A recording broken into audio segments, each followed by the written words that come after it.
네, 여러분 안녕하세요. 오늘은 절세 설계 컨설팅 내용이 아니고요. 실무에 필요한 엑셀 시뮬레이션 도구 관련돼서 보겠습니다. 좀 전에 카페에 올려놨고요. 자, 김창영 세무사의 보물창고. 네, 보물창고. 보물이 많습니다. 자, 여기 부채 비율, 유동 비율 시뮬레이션 도구라고 해가지고 올려놓은 게 있습니다. 여기 카페 왼쪽 메뉴에 보시면 실무 서식 엑셀, 여기 가시면 여기 올려놨고요. 그래서 내용 보시면 이제 연말 결산 시즌이 다가오고 있잖아요. 그래서 이제 건설업이나 뭐 은행의 신용 등급 이런 거 관리를 위해서 부채 비율 등을 관리해야 하는데요. 실무적으로 활용할 수 있는 시뮬레이션 도구 자 등록을 해놨습니다. 유튜브 지금 찍고 있고요. 그래서 미리 다운을 받아 놨습니다. 자, 이 파일이고요. 여기 1번 유동 비율 및 부채 비율 시뮬레이션 기본 돼 있고 이제 이 기본 모형은 놔두고요. 실제 이용하실 때는 여러분 회사에 해당되는 거 여기다가 복사 떠가지고 붙여가지고 여기서 작업을 하시면 될 것 같고요. 그래서 이렇게 되어 있습니다. 자, 유동 비율과 부채 비율을 이제 동시에 관리하는 걸 한번 만들어 봤어요. 그래서 이제 과거에 이제 부채 비율만 따로 했었는데 유동 비율, 부채 비율이 이제 동시에 또는 뭐 어느 하나를 뭐 충족해야 되는 뭐 그런 상황이 있을 수 있기 때문에 두 개를 같이 분석하는 거로 해서 만들었고요. 자, 유동 비율. 자, 유동 비율은 유동 자산 나누기 유동 부채죠. 그러니까 현금 상환 능력을 나타내는 지표죠. 그래서 이거는 이제 기준 유동 비율은 100%다. 그래서 이거는 유동 비율은 높으면 높을수록 그 현금 상환 능력이 뛰어난 거니까 여기 이제 기준 유동 비율 회사가 이제 관리하고자 하는 유동 비율이 100%라고 그러면 이거는 하한선을 의미하게 되겠죠. 그래서 분석한 이 유동 비율이 요거보다 밑으로 떨어지면 안 되는 그런 상황이 될 거고요. 그다음에 부채 비율은 부채 총계를 가려졌는데 부채 총계를 자본 총계로 나눈 수치죠. 그래서 이거는 순자산 대비 부채 비율의 정도를 나타내는 겁니다. 자, 기준 부채 비율은 200%. 자, 부채 비율은 낮을수록 좋은 거죠. 높으면 높을수록 회사의 순자산 대비 부채가 많다는 얘기니까 그만큼 부도 위험이 이제 크다는 얘기겠죠. 그래서 이거는 회사가 관리할 부채 비율은 이제 회사마다 뭐 200%일 수도 있고 뭐 250%도 있을 거 아니에요. 그래서 이제 기준되는 부채 비율은 상한선을 의미합니다. 회사가 관리하고자 하는 부채 비율이 200%다 그러면 이거보다 낮아야 하지 이거보다 높으면 안 되는 그런 상황이 되겠죠. 그래서 기본 개념 이렇게 보시고 자, 먼저 결산 붕괴 전 현재의 유동 비율과 부채 비율을 현재 결산된 재무제표를 기준으로 입력을 하십시오. 이건 우리는 항상 황토색 여기는 입력입니다. 그래서 이거는 9월 30일 현재, 그러니까 9월 30일까지 결산된 재무제표, 재무상태표를 보시고 재무상태표에서 유동자산 확인하셔가지고 입력하시고, 자, 유동부채 확인하셔가지고 입력하시고, 자, 현재 유동비율 125%입니다. 그러니까 지금 현재 기준 유동비율이 하한이 100%니까 이걸 넘어갔으니까 지금 기준 충족이 된 거죠. 충족이 된 거고, 그 다음에 부채 비율도 현재 9월 말까지 재무상태표를 보시고 부채 총계 확인하셔서 입력하시고 그 다음에 자본 총계 확인하셔서 입력하시고 그럼 이건 자동 산정입니다. 현재 관리하고자 하는 게 200%인데 189%니까 이걸 넘어가면 안 되는 거잖아요. 그러니까 현재도 우리가 관리하고자 하는 부채 비율이 충족이 되어 있는 상태입니다. 이제 그런데 항상 재무제표는 연말 기준으로 이제 제출이 되거나 이제 이렇게 되니까 9월 30일 현재 이렇게 돼 있고 그다음에 10, 12, 12의 자산 부채 변동이라든가 손익 상태 변동에 따라서 이 항목들을 이렇게 예상해 가지고 다 분석을 하신 다음에 결산 분기 후에 12월 30일 추정 유동 비율과 부채 비율을 산정하는 거죠. 그러니까 현재보다 이 분기 내용에 따라서 높아질 수도 있고 낮아질 수도 있을 거 아니에요. 그래서 우리가 관리하고자 하는 각 비율을 넘어가는지 여부를 사전에 진단해서 해보는데 그 의미가 있겠습니다. 그래서 여기 보시면 그러니까 이 결산 분기 현황은요, 제가 그냥 대표적인 거 몇 가지를 좀 적어봤어요. 적어봤고 이거는 회사의 자산 부채 상태라든가 손익 구조에 따라서 더 많을 수도 있고 뭐 더 적을 수도 있고 할 겁니다. 그래서 이건 개별 기업의 특성에 따라 다 다른 거니까 회사의 주요한 어떤 그런 결산분기 항목들을 보시고 필요하다고 생각되는 것 또는 해당하는 그런 항목들을 분기하시고 분석을 하시면 될 것 같아요. 그래서 이제 왼쪽이 거래 내용 그리고 분계 차변 대변 분계를 넣어서 이 분계 내용에 따른 자산 부채 변동 현황을 이쪽에서 한번 체크해 보는 그런 형태로 되어 있습니다. 그래서 이제 분계가 어렵죠. 분계를 잘해야 됩니다. 분계를 잘못하면 분개할 일이 생기죠. 그래서 차변 대변 분계를 하시고 요 분계 내용이 유동자산, 유동부채, 요 이제 산정 항목인 거잖아요. 유동자산, 유동부채 변동이 미치는지 여부, 그다음에 부채 청구와 순자산에 미치는 영향 여부를 파악하셔가지고 이렇게 다 입력을 하셔야 되니까 요거를 잘해야 되죠. 요걸 잘못하게 되면 완전히 다른 분석이 돼버릴 테니까. 하나 예를 들면 여기 이제 우측에 여기 보시면 제가 재무상태표 예시를 하나 좀 넣어놨어요. 그래서 특정 회사의 재무상태표인데 사실 이거 옛날에 제가 실무할 때 다니던 회사 재무제표예요.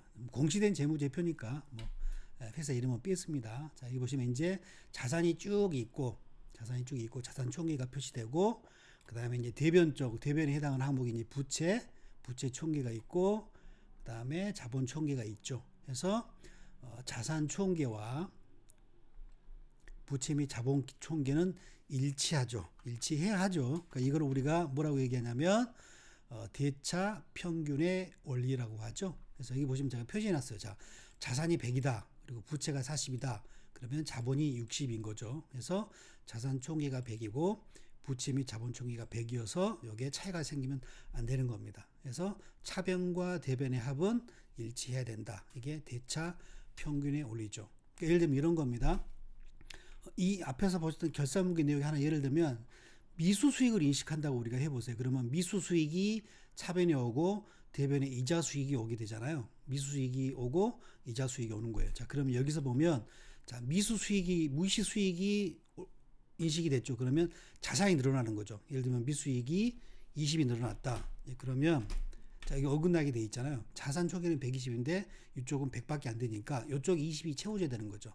아까 분계 내역이 차변의 미수수익, 대변의 이자수익. 자, 이자수익은 순자본의 증가, 순자산의 증가를 나타내는 거니까 여기에 20이 오게 되겠죠. 그렇게 해서 이게 일치해야 됩니다. 그래서 요 개념, 요거를 분계를 하셔서 요 비율 분석 요거를 하실 때 요 자산, 부채, 자본, 요 대차 평균의 원리가 충족이 되게 분석을 해야 됩니다. 그러니까 예를 들면 여기는 안 되고 여기만 늘어난다든가 뭐 이쪽만 늘어나든가 이쪽만 2번 늘어나든가 이러면 안 되는 거예요. 그래서 이게 항상 차변 대변의 변화는 동일한 금액이 와야 됩니다. 그래서 요거를 실수하게 되면 이 비율 분석이 엉뚱하게 돼버릴 수가 있기 때문에 요걸 잘 하셔야 돼요. 그래서 회계에 대한 지식이 좀 있어야 합니다. 자, 하나씩 볼게요. 자, 일단 9월 말까지가 현재 이렇게 돼 있어요. 자, 그러면 10, 11, 12에 이 계산되는 항목이 변화되는 내용들을 다 파악하셔가지고 분석을 해야 됩니다. 분석해야 되는데 대표적인 거 보세요. 자, 9월 말 현재가 이거니까 10, 11, 12 매출 추가분이 분명히 발생하겠죠. 그래서 이게 분기를 한다 그러면 외상 매출금, 매출액 이렇게 3개월 동안 분기가 될 거예요. 그래서 요 분기 내용 여기 입력입니다.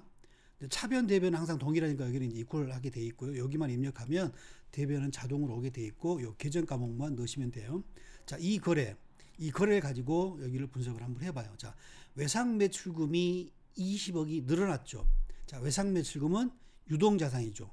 유동자산 20억이 늘어났죠. 그래서 여기다가 플러스 20억. 그래서 이게 실제 다 넣어주셔야 돼요. 이렇게. 그래서 여기다 이렇게 해가지고 넣어주셔야 되고. 제가 지금 다 해놨지만. 자, 유동부채는 변하는 게 있나요? 자, 여기는 외상 매출금, 자산의 증가, 매출액, 수익의 증가죠. 유동부채는 변하는 게 없죠. 여기는 계속 입력할 게 없죠. 부채 늘어난 거 있나요? 이 분기 내용 보면 자산과 수익만 늘어난 거잖아요. 부채는 변동 없어요. 자, 이 매출액 20억은 순자산. 그러니까 이게 이익 항목이니까 나중에 손익 마감하게 되면 순자산으로 플러스 되는 효과가 생길 거 아니에요. 그래서 여기 순자산 플러스의 20억을 표시합니다. 이렇게 해서 이렇게 해주셔야 되겠죠. 이렇게 하시면 됩니다. 그러면 자산의 증가, 자본의 증가 이렇게 된 거죠. 여기 보시면 여기서 보면 자산의 증가, 요 자본의 증가에서 대차평균이 딱 일치하게 됩니다. 네. 그다음에 자, 이 매출액을 우리가 이제 추가적으로 인식을 하면 이 매출액에 대한 원가가 또 반드시 늘어날 거 아니에요. 그래서 매출 원가 14억, 재고자산 14억 이렇게 했는데 요 원가는 회사의 원가율을 추정해 가지고 산정할 수밖에 없어요. 그래서 구체적인 예를 들면 뭐 그 거래선이 다양하게 있다 그러면 그 거래선별로 원가율을 산정해 가지고 따로 데이터를 뽑아내야 되겠죠. 그냥 이거는 회사의 매출 원가율이 한 70% 정도 된다 가정하고 요 20억 매출에 대한 70%를 그냥 곱해 가지고 산정한 겁니다. 그래서 여기 보시면 각 항목에 대한 구체적인 금액은 회사의 현황에 따라서 별도로 확인되거나 계산한 금액을 다 기록하시면 됩니다. 그래서 여기 이 회사는 지금 이 매출액을 인식하는 원가율이 한 70% 정도라고 가정해 가지고 이렇게 입력을 한 겁니다. 자, 그리고 이제 이 분계 매출원가, 차변의 매출원가, 대변의 재고자산으로 분계된 이 거래 내용을 가지고 이 비율에 영향을 미치는 항목을 분석하는 겁니다. 자, 보세요. 자, 매출 원가는 비용 항목이죠. 자산 항목이 아니죠. 자, 여기 자산 항목이죠. 자, 재고자산 유동자산이죠. 유동자산이 대변에 왔어요. 자산의 감소죠. 그러면 유동자산 마이너스 14억이 되죠. 그래서 이거를 이퀄 마이너스 재고자산 금액 이렇게 하시면 되죠. 유동부채 변한 거 없죠. 부채 내용 없잖아요.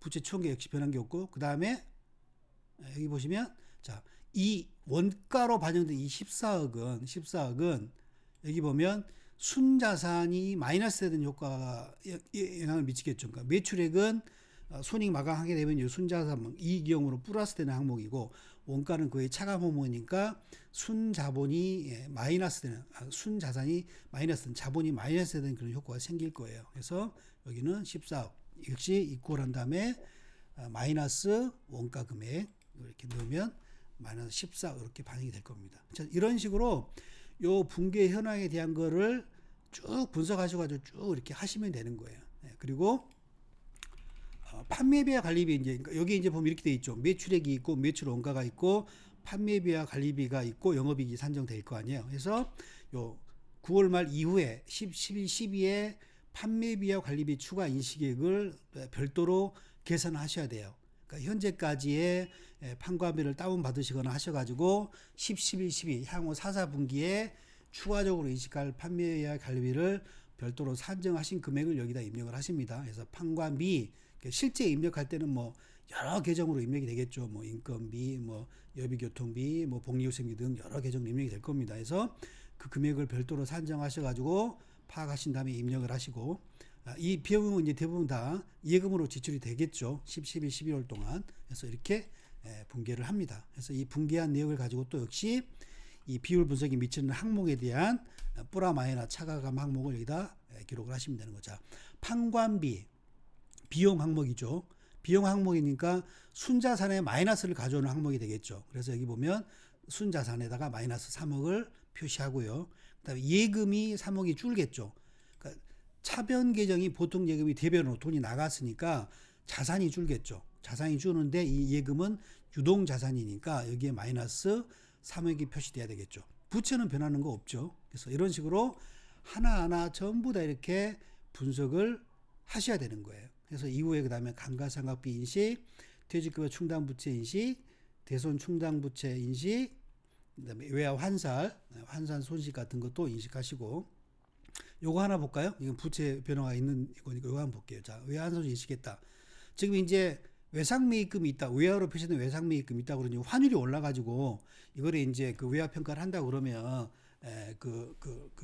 손실이 발생하겠죠. 갚을 돈이 더 늘어나니까. 그래서 외화 환산 손실 2억, 그다음에 외화 외상매입금 2억이 증가는 결산 분계를 하게 될 거예요. 자, 외화 환산 손실이니까 비용이죠. 비용이니까 순자산의 마이너스 효과를 나타내겠죠. 그러면 이 마이너스 2억을 여기 순자산의 마이너스 2억으로 표시해야 되고, 그다음에 외상매입금이 2억이 늘어났죠. 대변이니까 부채 계정이 대변에 2억이 늘어났으니까 부채가 2억이 늘어나는 거예요. 근데 외화 외상매입금은 유동부채잖아요. 그래서 유동부채 2억에 플러스, 그다음에 부채 총계, 유동부채는 부채 안에 있는 거잖아요. 부채가 유동부채하고 비유동부채가 있는 거니까 유동부채 2억이 늘어났다 그러면 부채 총계도 2억이 늘어나는 효과가 생기겠죠. 그래서 이렇게 개별 항목별 요 분기의 내용이 자산 부채 변동을 가늠하셔가지고 요 비율 분석에 영향을 미치는 항목에 이렇게 다 개별적으로 다 표시를 해 주셔야 돼요. 네. 이 밑에 것도 마찬가지입니다. 미수익을 인식하거나 지구산 감모 손실, 뭐 유가증권 평가 손익, 미지급 비용, 뭐 장기 차입금 유동성 대체 이런 것들을 다 분석을 하셔야 되는 겁니다. 요거 한번 볼까요? 요거? 여기 보시면 자 1년이 이후에 갚아야 될 부채가 있는 것을 결산분기를 하게 되면 1년 안에 갚을 것으로, 그러니까 장기 부채 중에서 재무제표일 현재 1년 안에 갚아야 될 부채를 유동성 대체를 하게 돼 있잖아요. 그래서 대변 계정인 장기 차입금을 차별해 제거시키고 1년 안에 갚아야 될 유동 부채인 유동성 장기 차입금 계정으로 이렇게 분기를 합니다. 그래서 장기 차입금 차변에 5억, 유동성 장기 차입금 대변 5억 이렇게 분기를 하는 겁니다. 자, 이걸 가지고 분석하는 거예요.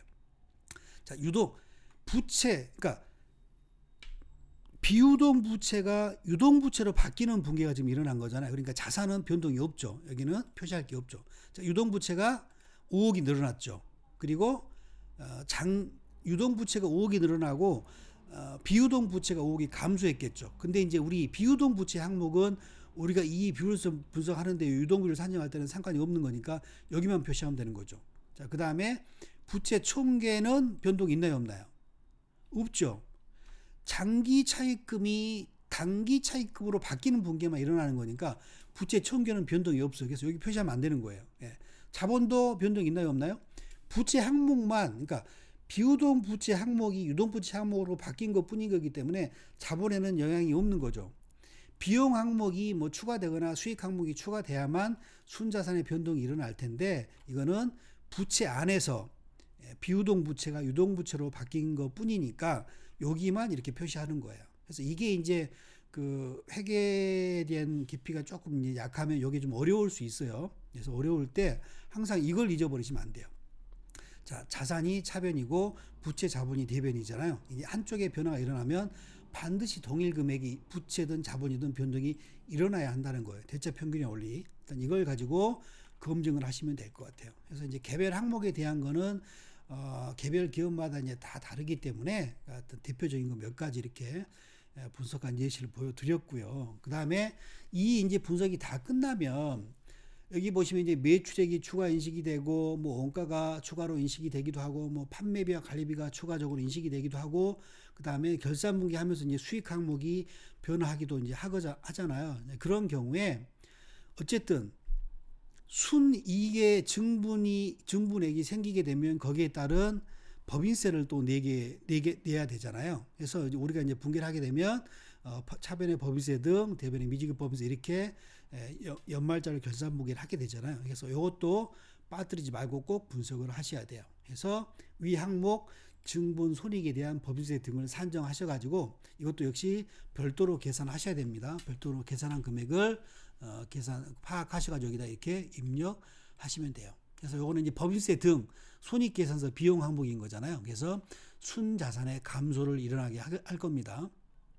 이건 순자산의 감소, 그리고 미지급 법인세 유동부채잖아요. 그래서 유동부채의 증가가 일어나죠. 그리고 유동부채 증가가 일어났으니까 부채 총계도 늘어나게 되겠죠. 그래서 이렇게 기록을 해주시면 돼요. 자, 그래서 이러한 현재 유동비율, 부채 비율에서 추가적으로 인식할 자산부채 변동, 그 다음에 추가적으로 인식할 손익 항목의 변동을 쫙 분석을 하고 나서 하게 되면 결산분기 후에 유동비율이 이렇게 자동으로 산정되게끔 만들어진 겁니다. 자, 보십시오. 처음에 우리가 분석하기 전에는 유동비율이 125%였죠. 현재 우리 관리하고자 하는 유동비율 충족하고 있는 거잖아요. 자, 이와 같은 자산부채 변동 후에 유동비율을 봤더니 120%예요. 100% 하한선, 100% 밑으로 떨어지면 안 되는데 조금 유동 비율이 조금 떨어지긴 했지만 낮아지긴 했지만 우리가 관리하고자 하는 유동 비율은 넘어갔으니까 문제 없는 거죠. 오케이. 그다음 부채 비율 보시면 부채 비율 우리가 처음에 분석하기 전에는 189%여가지고 200% 이내였죠. 이걸 넘어가면 안 되는 거죠. 넘어가면 안 되는데 그 안에 있기 때문에 문제가 없었죠. 근데 189%였는데 이런 정보 분석을 했더니 194% 조금 더 늘어났네요. 그러니까 전반적으로 지금 우리가 10, 11, 12, 3분기 동안의 자산부채 변동이나 손익 변동을 우리가 파악해서 해봤더니 유동 비율도 조금 안 좋아지고 부채 비율도 조금 안 좋아졌네요. 이제 그런데 이 부채 비율도 우리가 지켜야 될 선이 200%인데 그 아래에 있으니까 요 상한을 안 넘어갔으니까 충족이 되겠죠. 그래서 이 상태로 재무제표를 마감을 이제 하더라도 뭐 이렇게 뭐 건설업 어떤 기준이라든가 입찰 기준이라든가 또는 여신 관리에 딱 관리가 되는 그런 비율이 확인할 수 있는 거죠. 그래서 이제 만약에 이게 넘어갔거나 이게 이제 만약에 안 됐다 그러면 이게 만약에 부채 비율 같은 게 200%인데 이게 부채가 증가 항목이 더 많아가지고 이게 뭐 220%가 됐다라고 하면 뭐 부채를 상환한다든가 이런 액션을 4분기 때 해서 요거를 조금 낮추는 그런 작업을 해야 될 수도 있는 거죠. 그래서 요 이제 상황에 대한 거는 뭐 무식하면 안 되죠. 정상적인 어떤 그런 합법적인 그런 거래를 통해 가지고 관리될 수 있도록 4분기에 추가적인 액션을 하시거나 그러면 될 것 같아요. 그래서 오늘은 실무에서 활용할 수 있는 유동 비율과 부채 비율을 관리하는 소식에 대해서 한번 살펴봤습니다. 마치겠습니다. 수고하셨습니다.